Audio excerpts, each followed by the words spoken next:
Deep Threat Sports Network. It's week 9, and we've got the preview for this week hot, ready to go. It's going to be exciting. This week is a week unlike any other. I know we've had a lot of really good weeks, and we had a couple, really the last 3 to 4 weekends have been just insane. But this one has the potential to just go through the roof. I mean, we have the most top 25 ranked matchup of the season. We got 5 top 25 games. That's going to be huge. People are not going to know where to tune in, but hey, get the quad cam, get the YouTube TV, and you'll be set to go. But not only that, what are also our award-winning Book It segment. Collin, Bryant, they're going to tell you all about it, where to put your money.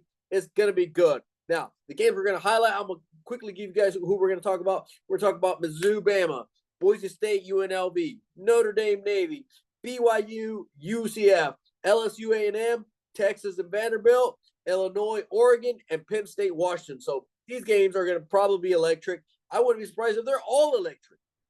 But right off the bat, let's I'm going to shoot it to you, Bryant. I see you got your camera already going. You're a Mizzou alum. Tell me about this game where Mizzou is going to go to Alabama on Saturday at 2:30 through ABC. What is that game going to be like? I wish, honestly, I could be more confident than I actually am. The injury report came out yesterday, and it was, just as bad as the New Orleans Saints, like I talked about on an NFL show. It's almost a whole page long. Hopefully some of those guys come back. I mean, a lot of them are big-time players for us, multiple positions. This is already going to be a tough game with everybody on the offense and defense that we had starting. But, you never know. That's why they play the games. But at least on paper, it's the hopes and dreams of Mizzou Tigers and Tuscaloosa are dwindling, it seems like. Which loss do you think it will, or out of the players that are on the injury report, what player would you say is going to create the most impact on this game if they're out for sure? Well, I think obviously if Brady Cook's not playing, that's the biggest one for sure, because we saw how Drew Pine looked against Auburn last week.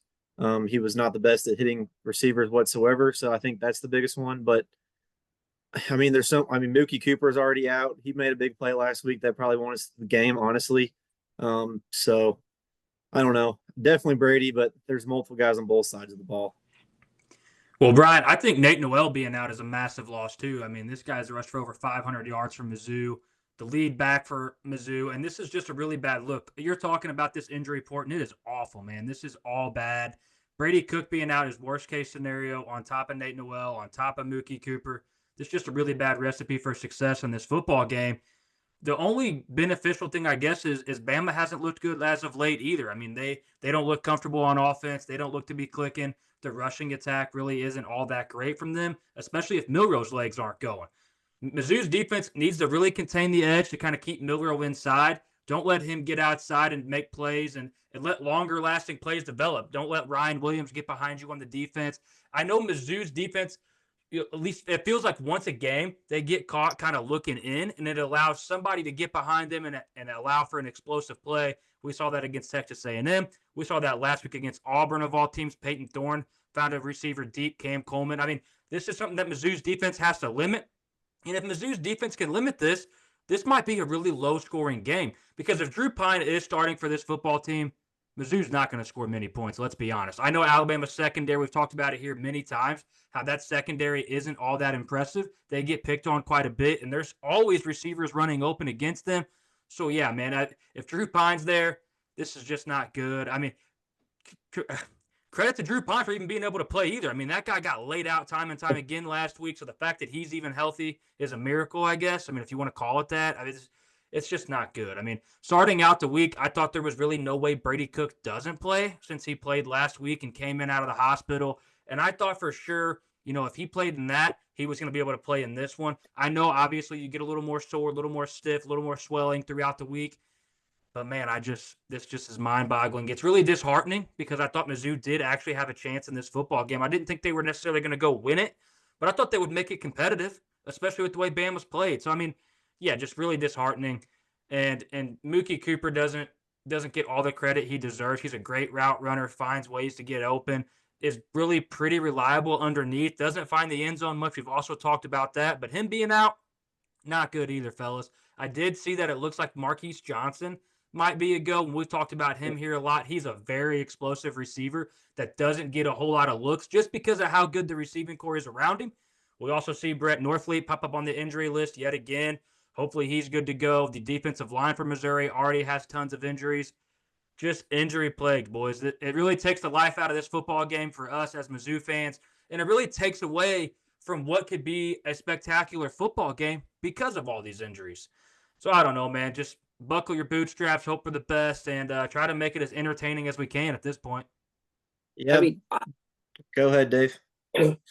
I just think this is the game where Luther Burden has to show up. I mean, I don't think he's been bad this year, but he hasn't been what he was supposed to be. If you guys see what I'm getting at, because he was supposed to be this guy that was going to carry your team, that if Brady Cook went down, you could rely on him to make things happen. And I just don't think he's been that guy this year. Not to mention, we talked time and time again about just his demeanor once the team goes down, or just the whole, like, if you're going to be a leader, you got to be a leader all the way around. But really, I think if Bama loses to Mizzou over the weekend, it hurts Bama more than it hurts Mizzou, because I think a lot of people are expecting Mizzou to lose. I'm not saying they're going to, but the odds are not in their favor with all these injuries, everything going on.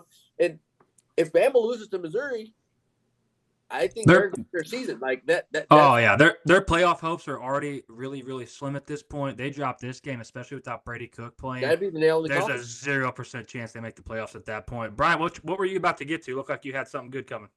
I was going to say, Drink has ran raves since in spring ball, how deep this team is at every position. That's going to be testing this game. It's time for some of these players to step up, no matter who you are or what position you're at. We've played a pretty deep team. We played as a pretty deep team already, so there's a lot of experience on both sides of the ball, but not as much on offense. So if the injuries really are as bad as it looks on the report, it's time for some of these backups and some of these 4-stars we've got in the past 2 or 3 recruiting cycles to come in and step up. But yeah, that's going to happen if the injuries come through like it's appearing it's going to be. So if you're Kirby Moore and it's Drew Pine, and you've maybe known all week it's going to be Drew Pine, do you think they have an offense set up for him to run? I mean, that you have to have a game plan, right? I mean, you can't just come in here and really run a basic offense where you're running the same 5-6 plays. I mean, you have to try to let it eat, don't you? Absolutely. I think you got to get a lot of motion. I think if he's in the off, you got to try to confuse the defense and make it easier on him to get players open, before pre-snap, motion, stuff like that, bunch sets, where you got 3 guys bunched up or somebody coming across his face, and make it simple that way by getting players open with the play call, not having him read defenses, 1, 2, 3 progressions in. Yeah, he really has to be an offensive coordinator here. I mean, he Yep. has to scheme the guys open. I mean, he has to scheme an offense that works for Drew Pine.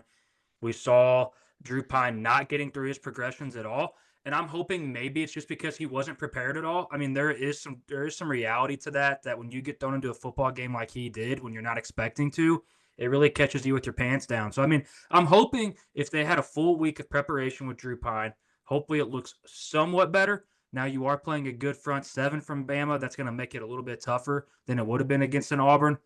But, man, we're about to find out. I just hope they make it competitive. I mean, I've lowered my expectations now with the injury plague. I just want it to be, semi-competitive and a decent ball game. Try to find some positives out of it. Not everything be so, negative. Absolutely. Next game up, we've got Boise State at UNLV, and I'm going to go ahead and say what I need to say, because I know Colin's got a lot to talk about Ashton Jeanty and Boise State. But this game's going to be on Friday at 9:30, so you guys are going to have to stay up late on Friday night, and it's going to be through CBS. So if you don't have it, go ahead and get it, because this game's probably going to be a banger. I mean, it's essentially the game for the crown of the G5, like it almost feels that way for this game. But I think it's a bigger impact for Boise State, because Boise State, like, at this point, it's that 12th spot is theirs to lose in the playoffs right now. Like, they have it. I think they have it secured as of now, unless anybody can show anything else. I mean, shoot, Liberty was one of the contenders, and they just got blown out by Kennesaw State. I don't even know where that's at. I think they were 0-6. So big impact for Boise State. Obviously, UNLV wants to get the win. I mean, this is gonna. I'm just gonna tell you guys how big of a game this is. I mean, UNLV is opening up extra sections to just keep up with ticket demand. I mean, they've probably never had to do this in.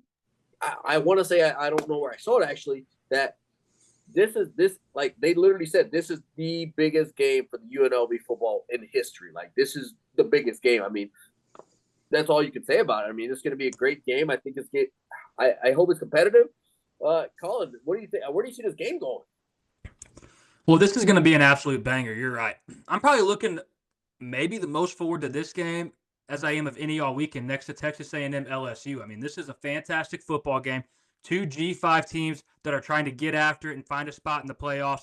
You know, let's not discredit Army and Navy just yet. I mean, both those teams are competing at a high level too, and looks like they could be in this conversation. But right now, UNLV and Boise State are really going head-to-head in this one, and I do think the loser's probably going to be out of that 12th spot in the playoff. But like you talked about, Dave, I'm going to talk a little bit about Ashton Jeanty. I mean, this is what this team is. I mean, outside of Ashton Jeanty, Boise State really doesn't have a whole lot. I mean, Maddox Madsen's not the greatest at quarterback. Haj Malik Williams for UNLV is a better option at the quarterback position. And UNLV looks much better with Haj Malik Williams at quarterback than they did Matt Sluka.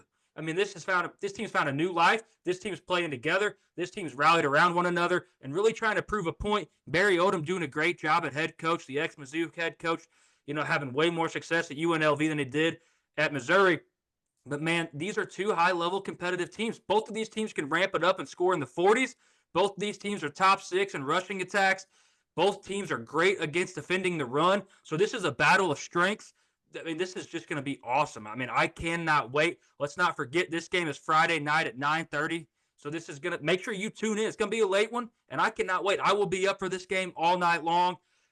I don't really have a real edge in this one. I don't know if you do, Bryant. I've kind of leaned Boise State. I've kind of came back around to UNLV a little bit. I'm really back and forth on this one, man. If UNLV's defensive front can slow down Ashton Jeanty, UNLV can get this done. And I think they could get it done fairly easy if they secure Ashton Jeanty. But that is a monumental ask out of UNLV's defense. No, I definitely agree with you. I think this is definitely a battle of strengths, and this one's very hard to pick who's going to win. Truly, I think it comes down to either who has the ball last, and it's going to be a shootout type deal, or it could be, you know, which defense shows up and stops the rushing attack for either team. Obviously, I'd say Boise State's probably got a better chance of stopping UNLV rushing attack just because Genty's on Boise State. But, Yes. you know, I think it's about, like you said, battle of strengths, which defense can get off the field, which defense can stop the rushing attack. Because this is a big game, like you guys said, title eliminator pretty much for group of 5 teams in the playoff with Liberty's loss last night. So Ashton Jeanty, can you show up and keep proving that you're a Heisman type player, or will he kind of come back down to earth in this game? And UNLV kind of show the rest of the country that maybe he's not a super athletic, dynamic running back like he's been. But if I'm going to put any money on this game or anything, I'd probably lean Boise State just due to the fact that they have Ashton Jeanty for that fact only. I agree with you though. UNLV has looked better without Sluka. Honestly, their defense, their offense looks more balanced. Malik Williams can move the ball with his feet as well. So this is going to be a great game. Like Dave and Collin said, tune in, get some bush light or whatever you like to have on a Friday night, and watch this game late into the night. Haj Malik Williams is fantastic at getting outside of the pocket and letting the plays develop. One thing I want to talk about here, though, is Boise State is leading the FBS in sacks with 29. They're averaging 4.8 sacks per game, so they can flat get after the quarterback, too. Let's not discredit that defense at all. They can flat get after it. Now, Boise State's offense is also very successful on third downs. So that is going to be a key component for UNLV's defense is getting off the field on third down. Obviously, they're very successful at those third down margins because Ashton Jeanty probably got it within third and short. The guy's averaging first down a carry. So I'm imagining it's probably 3rd and 1, 3rd and 2, 3rd and 3 just about every single time. And that really allows a lot of plays to develop on the offense, and you can really go any direction with the offense at that point. So buckle up. This is going to be awesome. We cannot wait. Hey, there might even be a decent amount of turnovers. I mean, UNLV is number 3 in the nation with a plus 12 turnover margin. I mean, they can get the ball back. So do we see a couple fumbles from Ashton Jeanty? Who knows? I don't know. We'll find out. But That's going to be a huge one. So tune in, like Colin said, 9:30 p.m. and it's going to be a late one. But hey, if you ain't got to go to work on Saturday, you'll be all right. Hey, Dave, you're talking about interceptions, and UNLV is getting 2 a game. So, I mean, hey, that makes things interesting when Maddox Madsen's not the most dynamic passer at that position. Absolutely. I feel like Genty's going to have like 40 carries in this game. Oh, you think they just load him up and let him go? It's going to be snap, turn around, handoff every play. I'm hoping that Genty goes into this knowing that he's a front runner for the Heisman, and he realizes that this is probably the biggest game remaining on their schedule for him to make a Heisman moment. And I really hope you're right, Brian. I hope they feed him 40 times. If he gets the ball 40 times and plays 4 quarters, good Lord Almighty, he might hit 2,000 yards in this football game. I mean, Jesus Christ, the guy's an animal. But yeah, I mean, in all reality, UNLV's defense is very good. So that's what makes this so awesome to watch here. Man, so speaking of the G5, next game I want to talk about is Notre Dame at Navy. This is going to be on Saturday, 11 a.m., so not too early, not too late. It's going to be through ABC. But Navy, I mean, they're undefeated, and I truly think that if Navy loses this, well, really, if Navy loses any game, they have no shot at the playoffs. I mean, even going undefeated, if Boise State does well, they still are not going to get in probably, you know? So I think that Notre Dame has the upside, but at the same time, Navy ranks second nationally with 11.9 passing yards per attempt. So they're moving the rock. I mean, they can move the rock again. They haven't played anybody that good as Notre Dame. So, you know, we'll see what that truly reflects. Same thing with Boise State, like we talked about earlier. You know, we'll see how they pans out against UNLV, which is a decent team. They're not terrible. They were top 25 at some point for a reason. They've only had 1 loss since. But at the same time, Navy's closest game was to Memphis, and it was a 12-point win. They're blowing people out. I mean, they're averaging 41 points a game. I mean, they're just moving the rock. They're getting touchdowns. They're making it happen. So, I mean, this is Navy's chance to really, you know, put their name out there. I mean, I don't think Notre Dame is, you know, an amazing team, but this is going to be a good challenge. If Navy can beat Notre Dame, I think Navy bumps up a couple steps on that AP top 25, or even our top 25 for sure, without a doubt. Yeah, this Navy team has kind of honed the classic Navy offense that we've seen for many, many years, where they run, and then they'll pop a pass out here and there and catch you off guard. They're just doing that so well this season, like you said, Dave, averaging 41 points a game. They're 4th in the nation with rushing yards. But like you said, this is the best team they've probably played. Notre Dame's defense is very, very good. But I do truly think that Navy has the better offense in this game. They're, you know, Notre Dame's offense isn't bad. They got some playmakers in Jeremiah Love, Riley Leonard, their quarterback, but he's had some turnover problems. They just kind of can't sustain drives, and they've kind of just been skating through games here recently ever since they lost to Northern Illinois just to keep their name in the hat in the playoff conversation. But I do truly think this is probably the toughest game that Notre Dame has played since early on in the season. So this is going to be a fun game to watch. Navy's absolutely right now has more momentum than Notre Dame, in my opinion, and it's going to come out probably again whose defense can show out better. Can Notre Dame stop this rushing attack from multiple backs and the quarterback, or can Notre Dame take advantage of probably a lesser defense than what they're typically seeing with Navy and throw the ball a little bit better than they have this season? So, Brian, you kind of touched on something that I want to get into as well. Navy for sure is the better offense in this football game. I mean, I don't doubt that at all in any way, shape, or form. I also think that Memphis's offense is better than Notre Dame's, and that's who Navy played, and that's who Navy's closest game. Memphis is a good team, fellas. They're 6-1. Yep. Seth Hennigan is a better passing quarterback than Riley Leonard. I don't think that's really up for discussion, in my opinion. Seth Hennigan from Memphis has got 10 touchdowns, 3 interceptions. We look at Riley Leonard coming into this one, and he's got 6 touchdowns for 3 interceptions. Riley Leonard is dynamic at running the football, and that's what makes him successful. But if this Navy defensive front, who allows under 20 points per game, can get after him and contain him, Notre Dame is actually going to have fits offensively in this football game. I mean, Bo Collins is Notre Dame's leading receiver with 317 yards and 1 touchdown. They are not dynamic. You have to contain Riley Leonard running the ball, and you have to contain Jeremiah Love, St. Louis Pride. You have to contain him because he's got over 400 yards with 7 touchdowns. If you can contain those two running the football, Navy will have success. Now, on the flip side of this, Notre Dame's defense is legit too. Mm-hmm. They allow under 12 points per game, but a team like Navy is such a hard offense to defend because you stack the box against them. They have multiple options to run the football, whether that be quarterback or a plethora of running backs that come at you. They keep the legs fresh. Obviously, they're in fantastic shape. And then all of a sudden, you got 8 in the box, and you think they're going to run it on a 2nd and 1, and they pop you for a play action for a gain of 40. So, I mean, they have a true dynamic offense, and it works. I just don't want to see them panic if they get behind early. Stick to the script. Stick to what's made you successful all season. Don't get out of character. Do what you were good at, and you will have success in this football game. I like Navy to cover. I really do. The spread is growing and growing, and it makes me like it even more. I've said this 100 times on this show. I am not a Riley Leonard fan.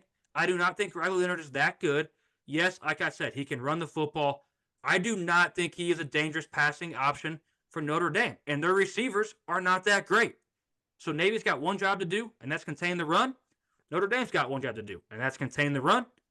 And just limit the play action deep balls, limit the explosive plays. Navy will have success here.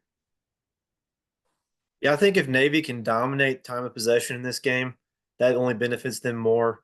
If they can wear on that Notre Dame defense and lean on them and just pound the rock time after time, I think that's their best chance for success. But honestly, it's probably similar story of success for Notre Dame too. I think whoever comes down and runs the ball better in this game is going to win. Blake Horvath has 888 yards, 10 touchdowns, and 1 interception for Navy passing the football. Blake Horvath has 621 yards on the ground with 10 touchdowns. I mean, this is as dynamic as it gets, in my opinion. I mean, this is much better than Notre Dame's offense. The fact that they did it against Memphis too, I think Memphis is a good quality opponent. I really do. I mean, I know Notre Dame has beat Louisville along the way, and they beat Texas A&M first game of the season, but let's not forget they lost to a Northern Illinois team who caught them with their pants down and punched them right in the mouth, and Navy needs to take a page out of their book and do the exact same thing here. This is a massive game for Navy. Massive, massive game. Dave talked about it. If they somehow win this football game and squeak it out, Navy now becomes a front runner for the Group of 5 playoff spot. Mm-hmm. Tons to play for.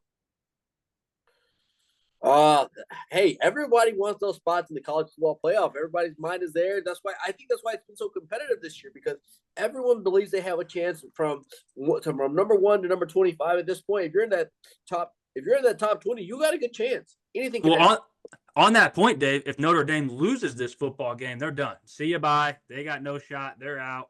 And that really opens up, a 4th spot for an SEC team. Maybe 2 G5 schools if we got 2 G5 schools kicking on all cylinders. How interesting of a topic would that be if all along we've only said 1 and here we go and we get 2?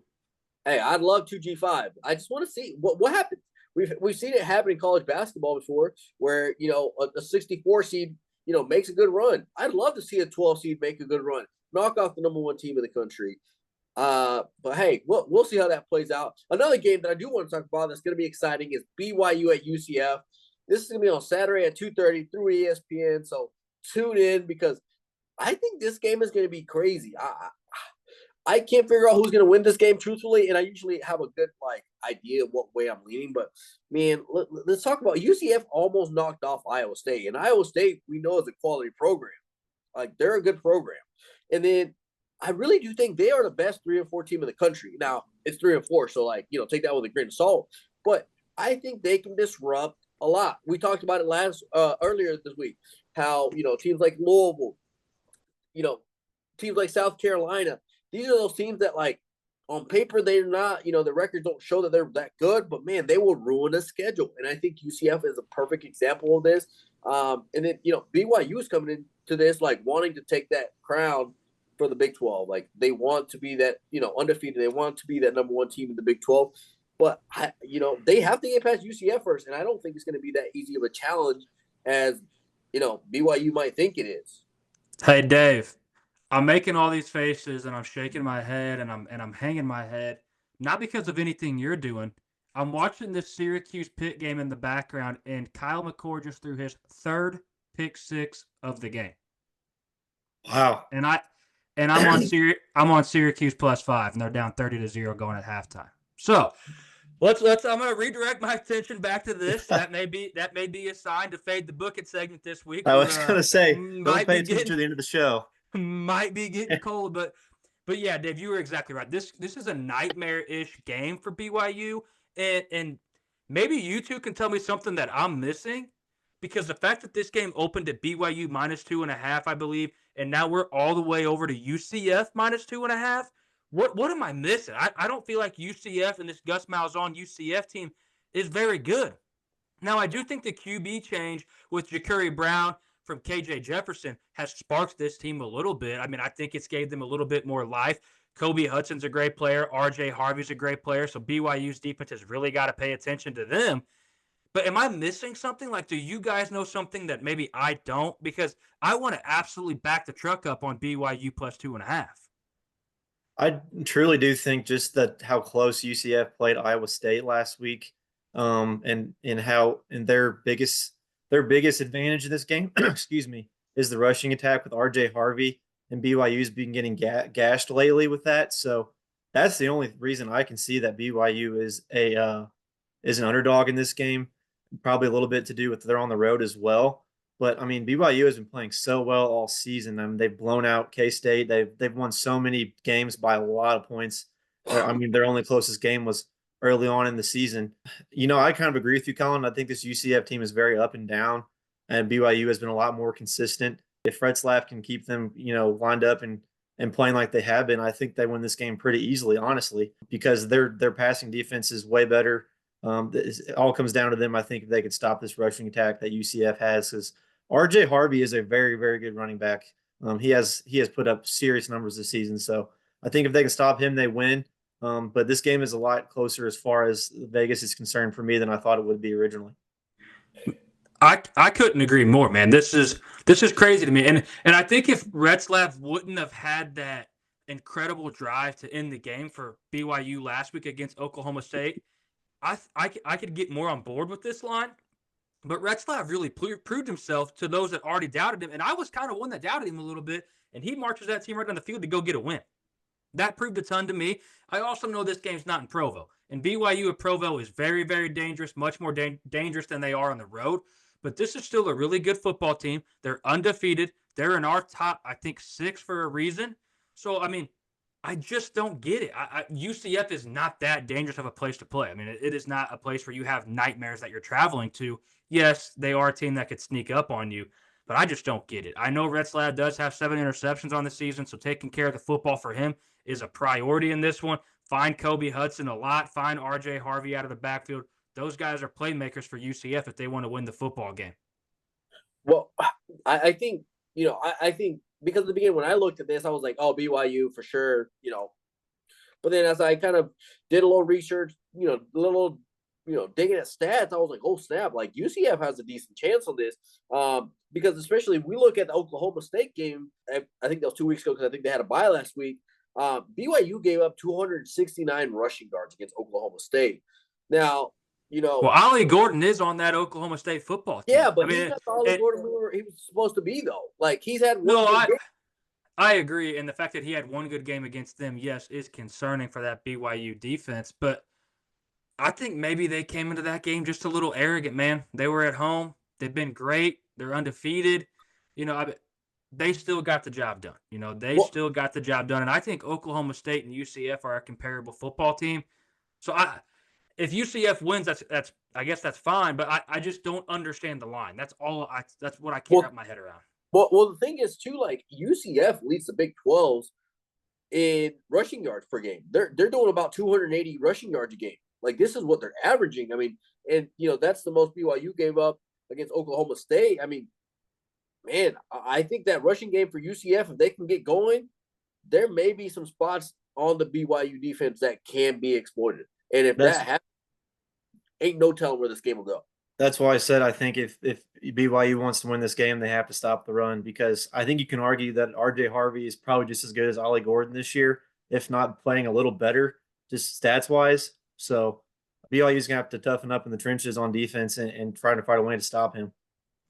There's definitely a case for that. I mean, I think you both are spot on, absolutely. I mean, I think BYU knows what they have to do, and I think they can. I mean, Sataki leads a good football team at BYU, man. I mean, they're taking care of business.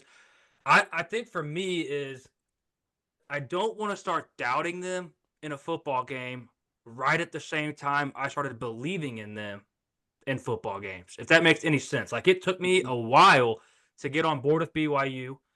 Retzlaff got me on board with BYU. I thought that defense has played pretty well. Yes, like you just said, that you both said they got blown up, and I understand that, but they've been pretty consistent. So I don't want to get off of them right as I got on them. And I think for me, I'm just really shocked that it got bought.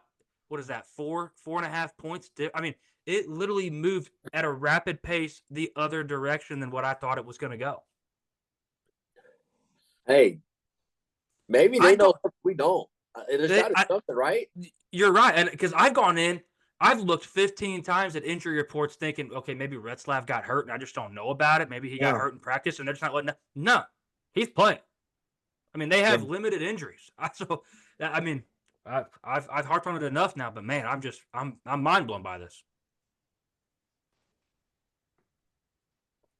A game that probably everybody that watches any kind of college football in the country is going to be watching. It's going to be LSU at A&M. This is going to be on Saturday, 6:30 p.m. through ABC. I mean, prime time. You probably just put the kids down to bed. You're finally relaxing, going to watch some football. But both of these teams, they're coming in hot. I mean, both of these teams lost their first game. LSU lost to USC. A&M lost to Notre Dame. But since then, they have been on a winning streak. They both lost won 6 games straight. So they figured out whatever it was wrong in their first game. And, I mean, man, I don't even want to be too biased, but I just think LSU wins this. I mean, look at just the receiving core. I mean, Kyron Lacey, Aaron Anderson, Mason Taylor. And you got Garrett Nussmeier back there, which we've already talked about him being a good quarterback, Collin, I know you're high on Garrett Nussmeier. And then the receivers, they all have at least 30 receptions throughout the season. And we're only like 8 games in, 7 for some teams. So I think LSU takes this one home. But I don't know. It is at A&M. That, we talk about environments in college football. I mean, that is huge. Collin, you talked about it. BYU is amazing in Pro Bowl. Outside of Pro Bowl, not the same team. But, I mean, do you guys see A&M winning this game? I mean, I feel like I'm jumping the gun that, LSU is going to win this, but where do you guys see A&M winning this? Like, what can they do to beat LSU?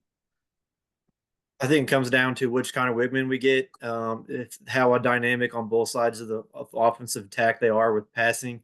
If they play like they did against Mizzou, I think they can win this game, honestly. I mean, but that was about as perfect a performance as you can play on both sides of the ball from them. If they play like that, Bryant, they can win a national championship in all seriousness. Absolutely. But, I mean, if they were throwing so many different things. They were running the ball inside, outside. They were picking players on the outside wide receiver, and Wegman was finding them wide open. So they can play like that. They definitely have a chance to win. Nick Scarberton is an animal on that defensive front for them. But like you said, this LSU team has been playing so much better since that first week 1 loss they have. You guys mentioned it. Collin has it here that they actually look better after they lost their arguably best defensive player on the team in Harold Perkins. So these two teams are hot right now. I do think this being at Kyle Field, Texas A&M home game, will help them because that place is always rocking no matter what team's in there playing. So that will definitely help. This is going to be a pretty close game, I think. I think it's going to come down to the very end. Dude, Whit Weeks, the middle linebacker from LSU, number 40. Mm-hmm. Pay attention to him in this game. He slotted in for Harold Perkins and is getting the majority reps in that same position. That dude is sideline to sideline, amped up the whole entire football game. He beats on his helmet and shit. This dude just wants to hit people, and I'm here for it. I love watching him play football. I have become a fan of his. I cannot stand LSU, but I have become a fan of Whit Weeks. I become a fan of Kyron Lacey. I become a fan of Garrett Nussmeier. I mean, they got star power all across the board, and this defense has found it. Congratulations to Blake Baker for going to LSU and finding it with this defense. I mean, credit to him on that. But it's also going to be a really interesting matchup because Mike Elko for Texas A&M is a defensive-minded coach, and he's going to have this A&M defense right and ready to go, and they usually are. as long as Nick Scourton's healthy and 100% ready to go in this one, this is going to be a knockdown drag out in the trenches. I'm also really anxious to see what kind of schemes and offense Collin Klein runs for this Texas A&M offense. Because like you said, Bryant, this game is solely on the shoulders of Connor Wegman. If he plays like he did last week, LSU's going to kick their ass. If he plays like he did against Mizzou, A&M might kick their ass, or this is going to be an absolute shootout. I'm also super excited to watch the Kyron Lacy-Will Lee matchup. Yes. The cornerback Will Lee from Texas A&M and the receiver Kyron Lacy from LSU. This is going to be one to keep your eye on all game. I'm sure there's going to be jaw jacking all night. I'm sure there's going to be some pushing. There's going to be some shoving, and that is going to be an incredible matchup to watch. I cannot wait for this. This is a true Heisman moment for Garrett Nussmeier as well. If he can take over this football game, take care of the football, because LSU's offensive line is absolutely incredible, and they will keep him upright. I do think A&M can generate a pass rush, but LSU's offensive line is absolutely incredible. So like we said a second ago, true battle in the trenches, both directions. Which quarterback can make the throws? Which receivers can get open? I do think A&M's pass coverage is better than LSU's when it matches up across the board. If both teams spread them out, let's say they come out in 5 wide and they spread them out, A&M's cornerbacks are much better than LSU's cornerbacks if it turns into that kind of football game. I do think that holds true. And A&M's rushing attack is also much better than LSU's. I was going to say one more thing before we move on. Le'Veon Moss, I think we're going to see a lot of him in this game. He's averaging almost 100 yards a game on the ground. He has 8 touchdowns. Dude is actually pretty dynamic out of the backfield receiving the ball as well. So if they can be a balanced offense with getting him involved as well as Wigman passing, I think that's A&M's best chance of winning this game. But their defense also has to step up, like you mentioned, with LSU and all the weapons they have offensively. Moss has to take tons of pressure off Wegman. Absolutely. They need him to churn 3+ yards a carry to open up the play action, open up the RPO game, and keep that LSU defense guessing the whole entire time. And yes, Dave, you are correct. A&M, Kyle Field is going to be blowing the top off. I know there's no top, but figure of speech here. They're going to blow the top off this place at 6:30 p.m. Well, I was just looking into it because I was curious. Because I didn't know much about. I know Kyle Field is a terrible place to play. If you're the opponent, but man, it has capacity for almost 103,000 people. I mean, you could potentially have 100,000 people in that stadium at this game. There will be more than that. There will be more than 103,000 people in that stadium. They will pack them in nut to butt all throughout the whole entire place, dude. They'll have those guys on the sideline wearing them bib white overalls, doing the weird, it's hard to see with my background. I'm doing that weird shit. You're getting the L going. It's like, what do we got going on here? But those fans just get fired up from it. So that shit drives me nuts. How do you cheer for that? How do you watch that and you're just like, oh, I love it. I love they love it. Shit. I watch that shit and I'm like, well, somebody shut them the hell up. Jesus. Woo. So they're gonna get this crowd. Yeah. Gigging. God, all that bullshit. But yeah, they'll be fired up down there on Saturday. Hey, what is an Aggie? No idea. What idea.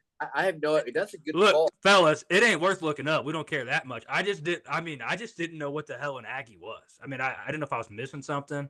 That sounds like a terrible mascot, right? It's probably something like sentimental, and I just sound like a dick now. But what is it? Well, no, they're not the only college football program that is. I got it.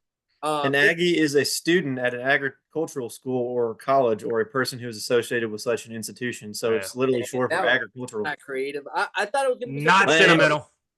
I thought it was going to be something more relevant because I know North Carolina A&T, they're the Aggies as well. So still lame. I don't know. Yeah, that not a tiger chew up and spit out an Aggie. Yeah, this game won't be lame. We're excited for it. Hey, well, that's not what happened. True. That's not what happened a couple weeks ago. So I'm just throwing that out there. But hey, that was a smaller tiger. Man, all right. So next we got 3 games that are going to be really good as well. One of these is a top 25 matchup, and that just goes to show how good these games are going to be. It's not one of the big games that we talk about, but we are going to talk about it right off the bat. Though, let's talk about Texas and Vanderbilt. That's going to be. Man, I think Vanderbilt and Diego Pavia got a chance, not because of my boy Diego Pavia, but Texas didn't look too impressive. Quinn Ewers looked Arch Manning even worse. So like I think if Vandy comes in here with good game plan, they got a shot. Colin, what do you think? Yeah, Dave, you talked right here about Diego Pavia. And let's focus on Vandy for just a second. Vandy went into that Ball State game last week and looked like hammered hell, and it took them a while to find it again. I think we talked about this last week a little bit. I think they went in pretty arrogant, and I think they went in. It was a trap game for them. I know, and they're lucky that Ball State's not that good of a football team. This is a total trap game. You just beat Alabama. You just beat Kentucky. You're riding at the all-time high of highs at Vanderbilt, and that's the truth. And you're staring down the barrel of Texas in 2 weeks, and you know every player on that team in the locker room was sitting there talking about, hey, we're going to be fine against Ball State. We're not even focusing on Ball State. What are we going to do against Texas? How do we play against Texas? Do you think we can beat Texas? That was the conversation all last week, the conversation all this week. So if they buckle up the bootstraps, come in here, and they find it early, I think they can knock Texas on their heels. Texas also just played their worst football game of the season by far. I think Texas is – I can't say nervous because they're probably not nervous against Vandy, but I think this quarterback situation has some traction. I think they're stuck in between Quinn Ewers and Arch Manning at this point. I think you saw Steve Sarkisian not really know what to do in that moment. I think what would have made it way easier for him, obviously, if Quinn Ewers came out and played electric and didn't have any questions surrounding him. But I think now at this point, I think they're starting to raise some eyebrows. I think they're starting to wonder which direction they should go. And there may be some chatter in that clubhouse, in that locker room that we don't know about that might be going on. So this is going to be a really interesting football game. A lot of questions, and we're going to get tons of answers, I hope, come Saturday. Ooh. Hey, Brian, I'm going to throw you a harder one. Talk to me about Illinois and Oregon. Does Illinois have a chance, or is Dylan Gabriel just going to run through this Illinois team? Personally, I think Illinois probably has their hands full in this game. They do have some players. Altmaier is a good quarterback, and they have two great receivers in Pat Bryant and Zachariah Franklin. But Eugene is a tough place to play. Illinois has been playing well, but I think Oregon has been playing better overall. I mean, they're the number one team in the country now. Dylan Gabriel's been playing outstanding. Tez Johnson, Evan Stewart, that rushing attack over there at Oregon is just so dynamic. Personally, I think this game Oregon probably wins by multiple scores. I really do think that. Illinois' defense has been average this entire season. But like I said, they played a lot bigger games and more of them than I think Oregon has played. And Oregon has looked susceptible to, some lesser teams with what we saw against Boise State early this season. But unless Illinois just plays out of their minds, I think Oregon wins this game pretty handily. Illinois' offensive line has their hands full. If they can keep Luke Altmaier upright, he takes care of the football. 15 touchdowns and 1 interception. If he has time, he can find Zachariah Franklin or Pat Bryant. And I think Oregon's cornerbacks have their hands full with them too as well. They just got to generate tons of pressure on Altmaier, and it'll completely change the dynamic of this game. All right, last game I want to talk about is let's talk about Penn State, Wisconsin. I mean, I think this is an easy one. I think Penn State is going to remain undefeated for the time being. Wisconsin is playing better, but again, they lost to Alabama and they lost to USC, which are both teams that are no longer top 25 teams. So, like, what does that say for them? But then again, let's look at the teams we just talked about earlier, LSU and A&M, that lost their first game, and now they're zooming. So, well, I mean, Bama's still a good football team, but let's not forget that Tyler Van Dyke, I think, gets knocked out in like one of the first 3 drives, if not the first drive in that football game, and sucked the life right out of that stadium in Wisconsin. So, I mean, they're kind of finding their stride now since Tyler Van Dyke's been out. What's also weird to me is Ches Malusi not playing, and they seem to have gotten better without him too. I mean, Ches Malusi was an absolute stud, and I thought he had a real chance to be one of the top running backs in the Big Ten coming into this season. But now we see Braden Locke come into the quarterback position for Wisconsin. He looks okay, is turnover prone sometimes. I mean, and I think Penn State's defensive front is going to make it a nightmare for him. Abdul Carter's going to be in his grill all night long. So I think that's what makes it tough for Braden Locke in Wisconsin. I also think Penn State's offense has to really get it going here and just continue to build on what they've got going. I think we need to see Drew Aller take off. Andy Kotelnicki, I mean, we talk about him a lot. He's a great-minded offensive coach. Show it here, man. Let it eat. Absolutely let it eat. Don't hold back. It looks like when Penn State takes the reins off of Drew Aller and lets him swing the rock and throw the ball down the field, they can have success. I also think Nick Singleton and Katron Allen, the two-headed monster at running back, can have some success on this Wisconsin defense as well. Hey, all I'm saying is Penn State's going to be undefeated after this weekend still. Hey, don't forget about Tyler Warren. That guy is a monster. This is true. Penn State tight end for those out there that don't know. And if you don't know, become aware of him, number 44 for Penn State. Absolute monster. He may snap the ball again and go for a touchdown again. All right. Well, we're going to get into the good stuff, what people want to hear, what a lot of you guys probably listened through just to get to this point. Next, we're going to talk about our Book It segment. It's award-winning. You know, we've got all kinds of awards we haven't even told you guys about. But, hey, we're making it happen. We were 5-4 last week, so it's still a winning week. And I'm going to go ahead and throw this disclaimer out there. That Georgia Tech game, we told you, it was on Twitter. We let you guys know. If Haynes is ruled out. If you don't follow our socials, that's your fault. If you don't follow our socials, that is your fault. We put it on socials, so we're not claiming this loss because we didn't take it. We said on this show last week in the Book It segment, if Haynes King gets ruled out, do not book it. Call an audible, abort mission. We laid it all out there, put it on our socials. If you took it still, that's on you. Hey, hell of a try anyway. Absolutely. But let's talk about our losses. Our losses were UCLA at Rutgers, which was -4.5. Clemson first half, -11.5. Texas A&M, -15. Georgia, Texas, over 55. So, hey, it's a winning week. You can't beat that. Clemson shit down both legs, man. They could have easily covered that first half. Rutgers completely fell apart. Texas A&M looked like hammered hell. Georgia, Texas, if we could do that bet all over again, I don't know about you, Bryant, I would take Georgia, Texas over 55 again. I really would. I mean, it was just a really weird football game. But, hey, 5-4, can't complain. Dave, tell the people what we are on the year. This is something to brag about. I don't know what awards we won yet. You still got to let me and Bryant know, too. But, hey, I'm all about winning these awards. But let the people know what our record is. Hey, we're 41-32. So we're still winning. I don't know mathematics, but that's over 50% for sure. So, absolutely. I mean, you're a doctor, and if you can't figure out that that's over 50%, we really need to reevaluate what in the hell you are doing for a living, son. Hey, that's why I'm not an engineer.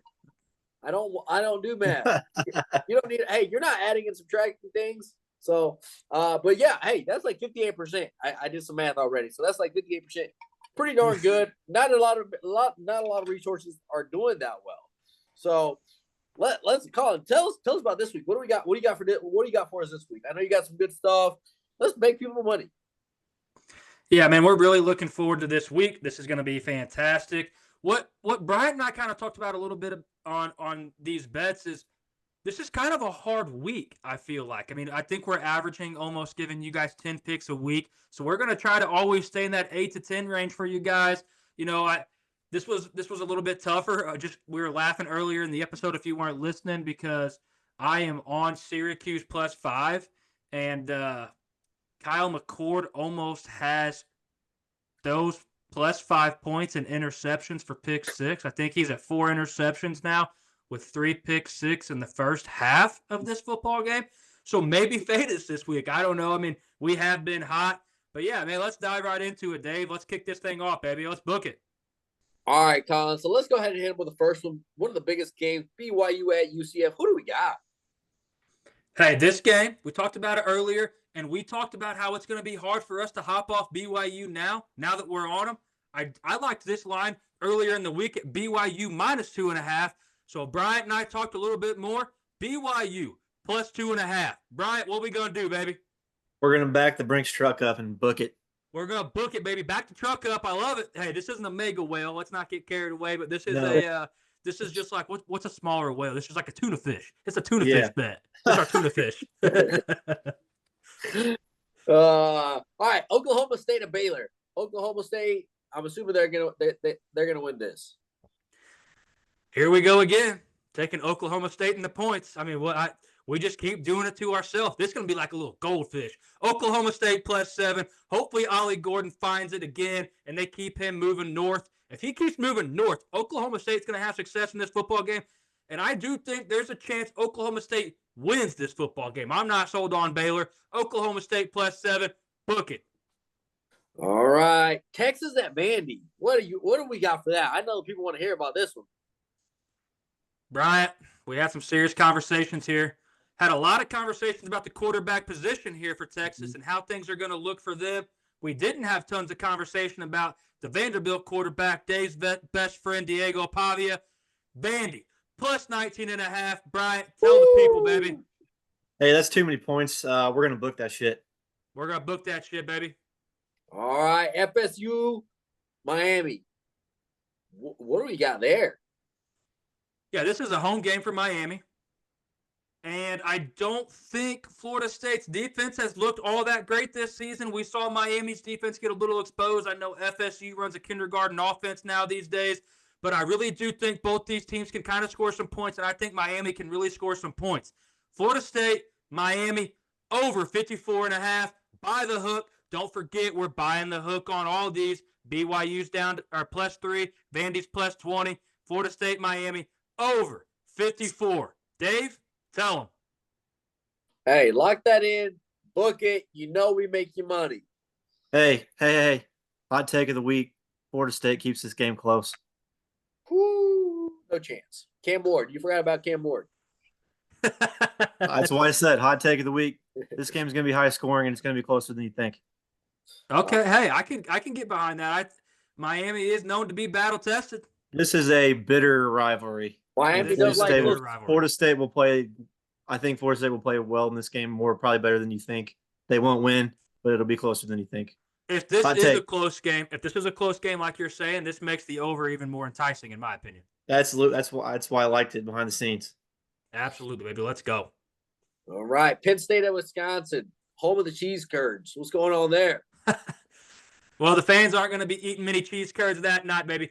Penn State at Wisconsin. Penn State sitting at -6.5. We're going to buy that hook. We're going to make it Penn State -6, and we are going to book that shit because I'm a firm believer in Drew Aller. You guys all know me. Many of you out there that listen to me know me well and know all I talk about is Drew Aller. I've sprinkled him to win the Heisman many seasons in a row now. Penn State -6. Book it.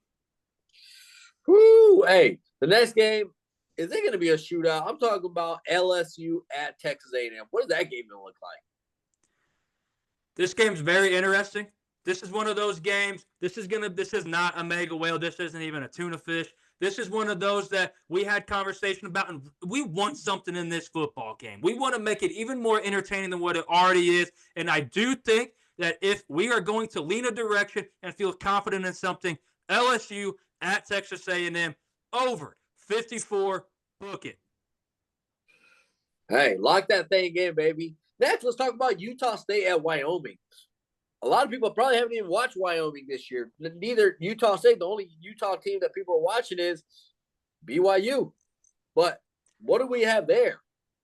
Hey, Wyoming is an extremely hard place to play.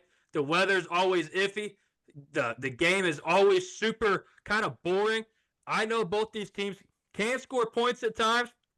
I'm not impressed with either one of these teams at all, really. Utah State at Wyoming, under 57. Bryant, what are we going to do?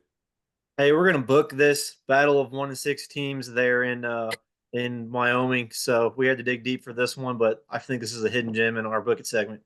Hey, this game either scores a total of like 30 points or they score like 300. When you have a battle of bad teams like this, these teams come out and hang fruit, or these teams come out and eat through a chain link fence all night, and that's what we think is going to happen here. Under 57, book it, baby. Sorry, under 58, book it. Don't sell ourselves short. Hey, well, let's talk about the Kansas State rivalry. Kansas playing at Kansas State. Does Kansas State roll through Kansas? Man, this is one of those games, too. I might be missing something. Like, I know we're extremely high on K-State here, and I know this is talk about bitter rivalry. This is another bitter rivalry.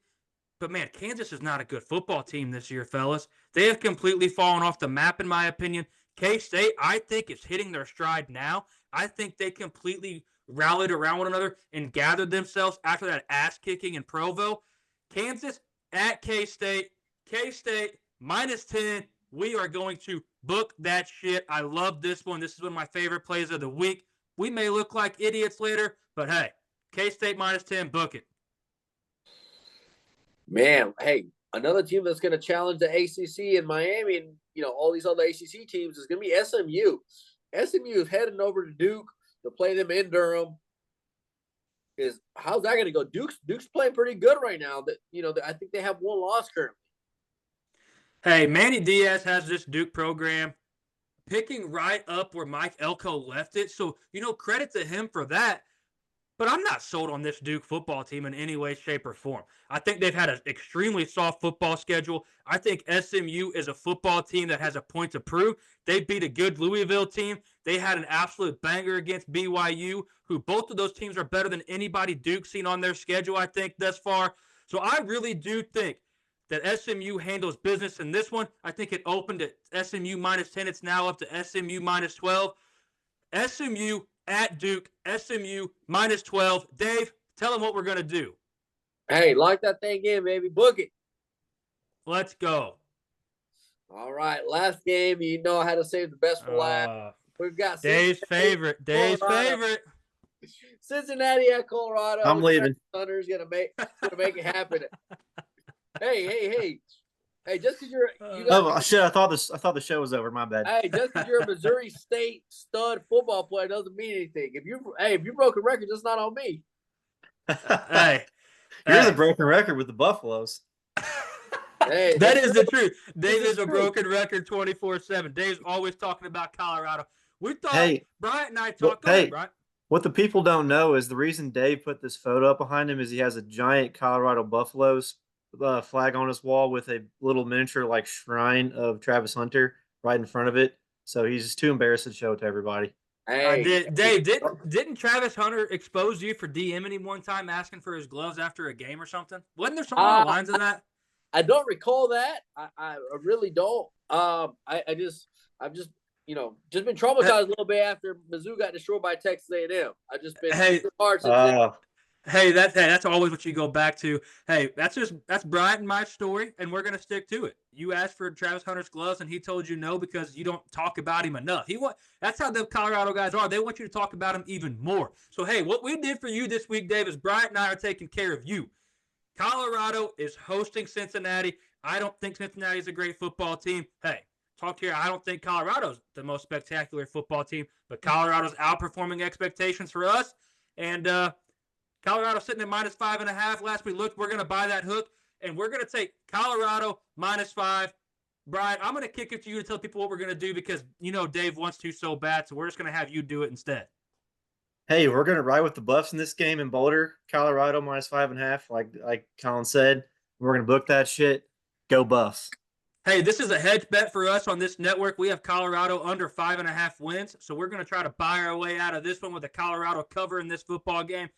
Most likely, we're going to get kicked right in the nuts, and Cincinnati will probably upset them and beat them. And our over-under win total of 5.5 will just linger around just a little bit longer. But, Dave, I know you got to be grinning from ear to ear on this one. Call your boy Travis Hunter up. Tell him to play both ways for 130 snaps. We need him this week, baby. Absolutely. So we're going to finish this one off. That finishes off our Week 8 preview for the week, boys. We got Dave, Collin coming back at you with more shows next week, but we got some exciting games coming up this week. Hope you all enjoyed this show.